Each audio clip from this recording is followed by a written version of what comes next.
Hello friends, welcome back to my commerce classes. आज के इस वीडियो में हम बिजनेस स्टडी का चैप्टर 9 जो हमने शुरू किया हुआ है उसके पार्ट 4 में financial planning and its importance के बारे में स्टडी करेंगे।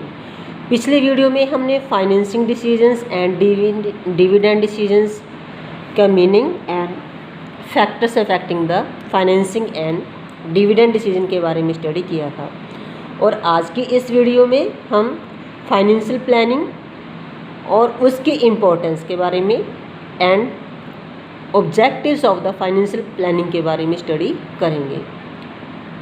जैसे कि आपको पता है कि फाइनेंशियल प्लानिंग जो है सिर्फ बिजनेस में, कंपनी में या किसी जो है इंस्टीट्यूट वगैरह में ही नहीं की जाती। वे हमारी रोज़मर्रा की ज़िंदगी यानी कि हमारी जो डेली रूटीन लाइफ है यानी कि घर वगैरह में भी जो है हम फाइनेंशियल प्लानिंग करते हैं। फॉर एग्ज़ाम्पल, जब घर में किसी के घर में सैलरी जो है आफ्टर 1 मंथ आती है, जो जॉब वगैरह करते हैं या जो बिज़नेस करते हैं, दुकानदार करते हैं, वो डेली टू डेली करते हैं। सो हर एक इंसान जो है अपनी रिक्वायरमेंट के अकॉर्डिंग, अपने फाइनेंस के अकॉर्डिंग फाइनेंशियल प्लानिंग करता है। इसलिए बिजनेस में भी जो है हमें बिजनेस को स्मूथ चलाने के लिए, बिजनेस के काम ताकि ना रुक पाएँ, बिजनेस के ग्रोथ के लिए, डेवलपमेंट के लिए ये ज़रूरी है कि हमें अपने फाइनेंस की प्लानिंग जो है प्रॉपर होनी चाहिए कि हमें फाइनेंस जो है कहाँ से रेज़ करना है, कहाँ से लेना है, कहाँ पर इसको जो है इन्वेस्टमेंट करना है। सो आज हम शुरू करते हैं financial planning and its importance.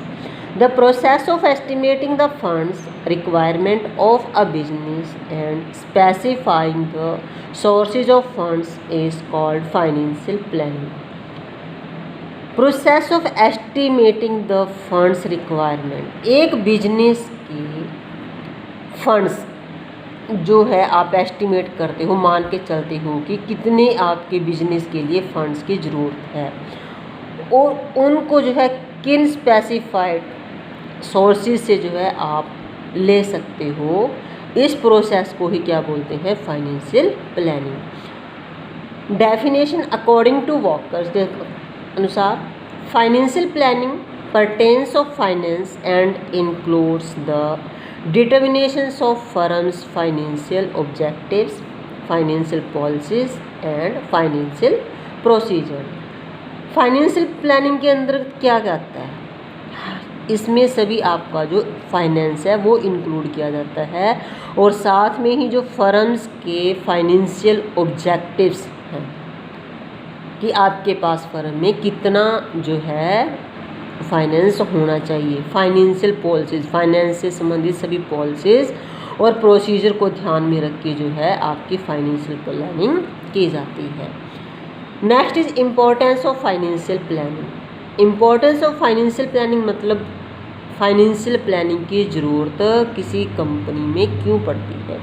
The importance of financial planning can be explained as follow. First of all, help in forecasting. देखो, जैसे कि आपको पता है कि फोरकास्टिंग, हमारे पास कितना फाइनेंस है, अगर हमें पता है कि हमारे पास 5 लाख रुपीज़ हैं या 6 लाख रुपीज़ हैं, तो हम उसके बेस पर जो है अपने बिजनेस के लिए जो है फ्यूचर के लिए जो है बिजनेस के फ्यूचर के लिए जो है डिफरेंट सिचुएशंस के लिए जो है फोरकास्टिंग होता है अनुमान लगाना, पूर्वानुमान, काम करने से पहले का अनुमान लगा लेते हैं कि हमने इतना पैसा इस में लगाना है, इतना पैसा प्रोडक्शन के लिए, इतना पैसा मार्केटिंग के लिए, इतना पैसा सेल के लिए जो है हमने इन्वेस्ट करना है, या फिर जो बच जाता है उसको हमने क्या कर देना है, लॉन्ग टर्म लोन्स गिवन में या शेयर इक्विटी में जो भी है वो उसको एडजस्ट कर लेना। It tries to forecast what may happen in future under different business situation. अलग अलग डिफरेंट सिचुएशंस के बीच में ये कोशिश करना कि फ्यूचर में क्या हो सकता है उसका अनुमान लगाना। By doing so it helps the firm to face the upcoming situation in a better way. ऐसा करने से जो है अगर बिजनेस में बाय चांस कोई ऐसी प्रॉब्लम्स, कोई ऐसी सिचुएशंस आ जाती है जिसका फर्म को जो है सामना करना पड़े, उसमें जो है हमारी फाइनेंशियल प्लानिंग जो है क्या करती है, हेल्प करती है। Second is avoid shocks and surprises, क्योंकि हमें पता है कि जो फ्यूचर है वो अनसर्टेन होता है। कई प्रॉब्लम जो है ऐसे होती हैं कि जैसे कि जो अचानक से ही आ जाती हैं, तो ये जो है हमें उन सरप्राइजेस से और शॉक से जो है बचाता है, जो झटके लगते हैं। It helps in avoiding shocks and surprises and help the company in preparing for future, और कंपनी को जो है फ्यूचर के लिए प्रिपेयर करता है। जैसे कि फॉर एग्जांपल अभी जो है हमारे यहाँ पे कोविड-19 चल रहा है, तो उसमें जो है लोगों को नहीं पता था कि ये एकदम ऐसी एपिडेमिक आ जाएगी कि जिससे जो है लोगों का बिजनेस जो है क्या हो जाएगा, ठप हो जाएगा। लेकिन अगर हमारी फाइनेंशियल प्लानिंग पहले से ही अच्छी है तो फिर जिन लोगों की अच्छी थी तो उनको जो है इससे इतना ज़्यादा इफेक्ट नहीं पड़ा। इफेक्ट तो काफ़ी पड़ा बिजनेस पे, लेकिन उन जिनकी फाइनेंशियल की जो प्लानिंग पहले से ही अच्छी थी उनको इतना इफेक्ट नहीं पड़ा। Third point is helps in coordinations. हाँ जी, कोऑर्डिनेशन मतलब जो it helps in coordination various business functions, for example sales, production functions, by providing clear policies and procedures. ये जो है बिजनेस के जो दूसरे फंक्शंस होते हैं, जैसे कि सेल डिपार्टमेंट के हो गए, सेल्स फंक्शन हो गए, या प्रोडक्शन फंक्शन हो गए, या परचेज फंक्शन हो गए, उन सभी में जो है कोऑर्डिनेशन बनाए रखता है। प्रोवाइड करके, क्या प्रोवाइड करके, आपको क्लियर पॉलिसीज एंड प्रोसीजर आपको प्रोवाइड करके। आप अपनी प्लानिंग में करते हो ना कि हमने पैसा यहाँ इन्वेस्ट करना है, वहाँ इन्वेस्ट करना है, उस चीज़ का। Number 4 is reduce wastage and duplication. Detailed plans of actions prepared under financial planning reduces wastage and duplications of efforts. अगर हम अपने प्लान्स प्रॉपर वे नाल रखते हैं, प्लान्स जो है फाइनेंशियल प्लान जो है प्रॉपर वे नाल रखते हैं, तो इस कंडीशन में जो फाइनेंशियल प्लानिंग जो है रिड्यूस क्या करता है, हमारी वेस्टेज को रिड्यूस करता है और डुप्लीकेशन को भी क्या करता है, वेस्ट जो है रिड्यूस यानी कि कम कर देता है। Linkage pin it tries to link present with the future. हमारी फाइनेंशियल प्लानिंग जो है वो प्रेजेंट जो है प्रेजेंट के साथ और फ्यूचर को लिंक में बना के रखती है। It also provides a link between investment and financing decision.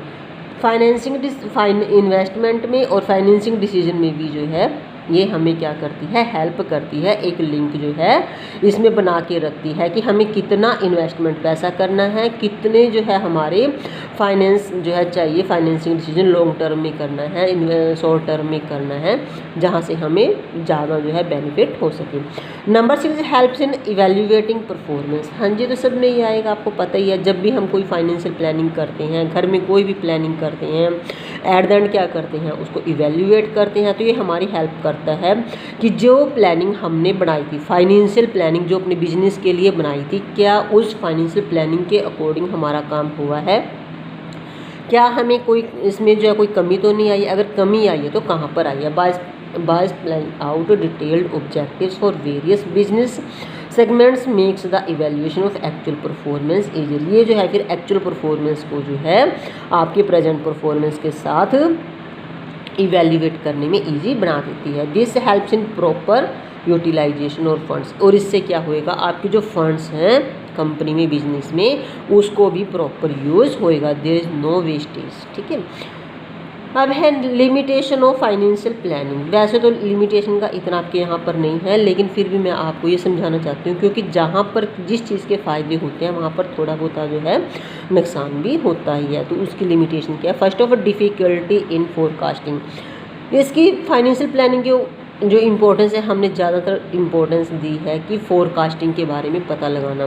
But students आपको जैसे कि पता है कि जो फ्यूचर है, फ्यूचर जो है हमारा अनसर्टेन होता है और फ्यूचर के बारे में हम एग्जैक्ट फोरकास्ट नहीं कर सकते। सो यहाँ पर जो है इसकी ये लिमिटेशन है कि हम क्योंकि फाइनेंशियल प्लानिंग किसके बेस पे बनाते हैं, फोरकास्टिंग के बेस पे, लेकिन फोरकास्ट को फ्यूचर में ध्यान रख के जो है हम जो है प्रॉपर उस फ्यूचर के बारे में नहीं बता सकते। Problems of coordination, problem of coordination में ये कि जैसे कि सेल्स फंक्शन आप कह रहे प्रोडक्शन फंक्शन में हेल्प करता है, उसमें करता है, क्योंकि हमें कहाँ पर किस फंक्शन में कितना पैसा जो है फाइनेंस को इन्वेस्ट करना है, कितना फाइनेंसिंग हमने उसके लिए भी, प्रोडक्शन के लिए कितनी रखनी है, परचेज के लिए फंक्शन के लिए कितनी रखनी है, तो उसमें कोऑर्डिनेशन बनाना बहुत मुश्किल हो जाता है। डिफ़िकल्टी इन चेंज, जो प्लान, जो फाइनेंशियल प्लान एक बार आपने प्रिपेयर कर दिया अपने बिजनेस के लिए, उसमें फिर जो है चेंज करना बहुत मुश्किल हो जाता है, उसको जो है आप अल्टर्ड नहीं कर सकते, एडिट नहीं कर सकते। इसलिए जो लिमिटेशन ऑफ फाइनेंशियल प्लानिंग ये है कि अगर आपने जो प्लानिंग जो है फाइनेंशियल प्लानिंग बिजनेस के लिए एक बार प्रिपेयर कर दी, फिर उसके बाद जो है आप उसमें चेंज नहीं कर सकते भी अपने टारगेट को, ऑब्जेक्टिव को अचीव करने के लिए। नेक्स्ट जो है आपके पास objectives of the financial plannings. अब ऑब्जेक्टिव्स क्या है, यानी कि हम फाइनेंशियल प्लानिंग जो है क्यों करते हैं, टारगेट क्या है उसका। ऑब्जेक्टिव्स ऑफ फाइनेंशियल प्लानिंग में the financial planning strives to achieve the following objectives. किसी भी बिजनेस में, कंपनी में हम फाइनेंशियल प्लानिंग करते हैं, उसके जो मेन टारगेट होता है, जो मेन ऑब्जेक्टिव्स होते हैं, वो जो है ऑलमोस्ट 2 होते हैं। तो यहाँ पर स्टूडेंट्स आपसे ये क्वेश्चन भी पूछा जाता है कि what are the twin objectives. Twin means 2 ही इसमें शो की हुई आपकी बुक में भी ना, twin objectives of the financial planning. तो आपने यहाँ पर ये पॉइंट्स लिख देने हैं। First of all, to ensure the availability of funds whenever required. तो मेन टारगेट ये है, मेन ऑब्जेक्टिव ये है कि जब कभी कंपनी में जब भी ज़रूरत होती है अवेलेबिलिटी ऑफ फंड्स की, तो आपको विश्वास होना चाहिए कि आपके पास इतना फंड्स कंपनी में है। The first objective of financial planning is to make finance available in time. भी टाइम पर उतना फाइनेंस आपके पास होना चाहिए। फॉर एग्ज़ाम्पल, जैसे कि हम बैंक में कैश डिपॉजिट कराते हैं या एफडीज कराते हैं या कैश डिपॉजिट कराते हैं, तो बैंक जो है क्या सभी का सभी कैश जो है, सारा कैश आगे इन्वेस्ट कर देता है? नहीं, बैंक जो है उस कैश का 10 या 12% जो है अपने पास रखता है, बाकी पैसा जो है वो आगे अपने जो है लोन्स में या जो है अपने जो भी लोन बैंक्स जो है पब्लिक को प्रोवाइड करता है उसमें लगा देता है।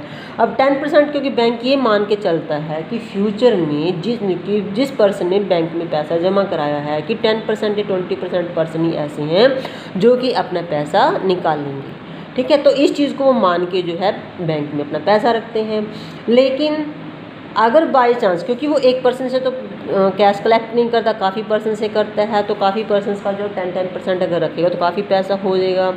तो अगर एक टाइम में एक पर्सन को जो 1 लाख या 2 लाख जो है अमाउंट चाहिए, तो बैंक के पास जो है क्या होना चाहिए, उतना पैसा रिक्वायर्ड जो है अवेलेबल बैंक में होना चाहिए, ताकि वो अपने कस्टमर को सेटिस्फाई कर सके। Under it the long term and short term financial needs are anticipated. तो आपको जो है लॉन्ग टर्म और शॉर्ट टर्म जो फाइनेंशियल नीड्स है उसको जो है अलग अलग आपको डिवाइड करके रखना चाहिए कि आपने लॉन्ग टर्म में कितना पैसा लगाना, शॉर्ट टर्म में कितना। It also specifies the possible sources of the availability of funds. और आपके जो फाइनेंशियल प्लानिंग का टारगेट ये भी है कि जितने भी पॉसिबल सोर्सेज हैं फंड्स की, वो आपके पास अवेलेबल होने चाहिए, ताकि अगर आपको फंड्स की ज़रूरत पड़ती है, आपको जब भी फाइनेंस की ज़रूरत पड़ती है, तो आप ईजिली वहाँ से अरेज कर सकते हैं। Second objective, to see that the firm does not raise resources unnecessarily. हाँ, यहाँ पर वो रिसोर्सेज को देख रहा है, सोर्सेज को देख रहा है, फंड्स ऑफ सोर्सेज देख रहा है, बट यहाँ पे ये भी देखना कि हम अननेसेसरली रिसोर्सेज तो नहीं फर्म वो कर रही, रेज कर रही, कि अब हमने जैसे कि जो है किसी बैंक से लोन ले लिया अननेसेसरली, हमें ज़रूरत भी नहीं है, लेकिन उसका रेट ऑफ इंटरेस्ट तो हमें पे करना पड़ेगा ना। तो इसलिए ज़रूरी है कि ये चीज़ देखना कि हम जो है जो फंड्स ले रहे हैं उसका प्रॉपर यूज़ हो रहा है, कि ये तो नहीं कि हम फंड्स ले लेके लोन ले लेके जो है उसमें लगाए जा रहे हैं और हमें कोई बेनिफिट हो नहीं रहा है, प्रॉफिट हो नहीं रहा है, तो वो जो है हमें क्या करेगा, नुकसान करेगा। Excess funding is equally bad is inadequate funding. इसी प्रकार क्या है, जो एक्सेस फंडिंग है यानी कि एक्स्ट्रा पैसा भी जो है उतना ही बुरा है जितना कि इनएडिक्वेट, जितना कि आपके पास पैसा नहीं होने के कारण, fund proper fund adequate fund न होने के कारण। Financial planning helps in making best use of surplus funds. Financial planning इसलिए भी की जाती है कि आपके पास अगर सरप्लस फंड्स हैं, सरप्लस फंड्स मतलब आपके पास पैसा ज़्यादा है, तो उसको आपने किस वे से जो है यूज़ करना है, सो दैट ताकि the financial resources are not left idle and don't unnecessarily add to cost. ताकि जो है हम फाइनेंशियल रिसोर्सेज को हमें ज़रूरत ना पड़े उसकी, ना वो कर यूज़ करें, और ताकि हम जो है आइडल रहें हमारे, और जो अननेसेसरली जो कॉस्ट है हमारे ऊपर इंक्रीज हो रही उसको भी हम क्या कर सकें, जो है इग्नोर कर सकें। सो स्टूडेंट्स, आज की इस वीडियो में हमने फाइनेंशियल प्लानिंग और objectives of financial planning and importance of financial planning के बारे में स्टडी किया है। सो स्टूडेंट्स, मुझे उम्मीद है कि आपको ये जो है टॉपिक अच्छे से क्लियर हो गया होगा। सो प्लीज़ आप जो है मेरी वीडियो को जल्दी जल्दी लाइक ज़रूर किया करो। अगर आपको कोई प्रॉब्लम है तो आप कमेंट सेक्शन में भी जो है मेरे से जो है डाउट्स क्लियर कर सकते हैं। यदि आपको रिटन नोट्स भी चाहिए तो आप जो है मेरे को जो है कमेंट्स करके भी बोल सकते हैं रिटन नोट्स के लिए, ठीक है। So students, please like share and subscribe my channel. Thank you.